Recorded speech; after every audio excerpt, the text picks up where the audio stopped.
അവിടെ തർക്കിക്കോ? ഇതാണ് ഐറ്റം. ഈ കണ്ണ് ഇതാണ് സാരം. എന്താ ഇതാരാ ഇത്? ഈ കണ്ണ് ഒരു പോഡ്കാസ്റ്റ് പറഞ്ഞിട്ട് ഇത് കേട്ടു നോക്കണേ. അത് വായിക്കാദ്യം. ഈ കണ്ണ് മുഖത്തല്ലാതെ വേറെ എവിടെയെങ്കിലും ആയിരുന്നെങ്കിൽ മുഖത്തല്ല വേറെ എവിടെയെങ്കിലും ആയിരുന്നു കുറച്ചും കൂടെ എളുപ്പമായിരുന്നല്ലേ. ഇപ്പൊ കയ്യിലായിരുന്നു നമുക്ക് പുറകെ ആരെങ്കിലും വരുമ്പോ ഇങ്ങനെ നോക്കിയാൽ ചെയ്യാം.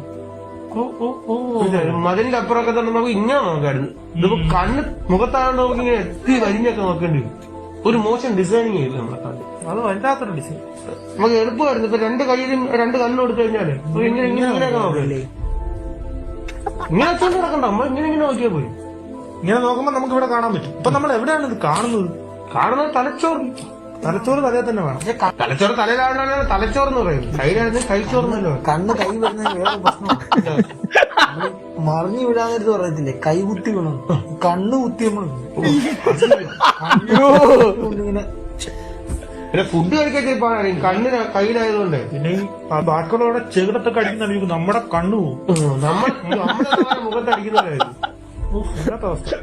അങ്ങനെ കണ്ടുപിടിക്കുന്നതാണ് നല്ലത്. എന്നാലും കണ്ണ് കയ്യിലായാലും കുറച്ചും കൂടെ എളുപ്പത്തിൽ ഇങ്ങനെ കാണാറുണ്ട്. കൊച്ചിന്റെ ഒരു കണ്ണ് പോലെ കുറച്ച് ഇങ്ങനെ ഒരു വയറ് മാറി മാറി ഇത് കണ്ണ് ഒന്നും ചെയ്യാൻ പറ്റാത്ത അവസ്ഥയായിരിക്കും. അത് മതി തോന്നുന്നു. അല്ലെങ്കിൽ നമ്മളിതിട്ട് എന്തെല്ലാം കുസൃതികൾ കിടന്ന് കാണിച്ചാനെ. നമ്മുടെ കണ്ണ് നമുക്ക് പോലും കാണാൻ പറ്റാത്ത അവസ്ഥ. നമുക്ക് പോലും കാണാത്ത നമ്മുടെ കണ്ണുകൊണ്ട് നമ്മൾ എന്തെല്ലാം കാണുന്നുണ്ട്. അത് ശരി. ഫിലോസഫിക്കൽ തോട്ട് ഭാവം എന്താണ്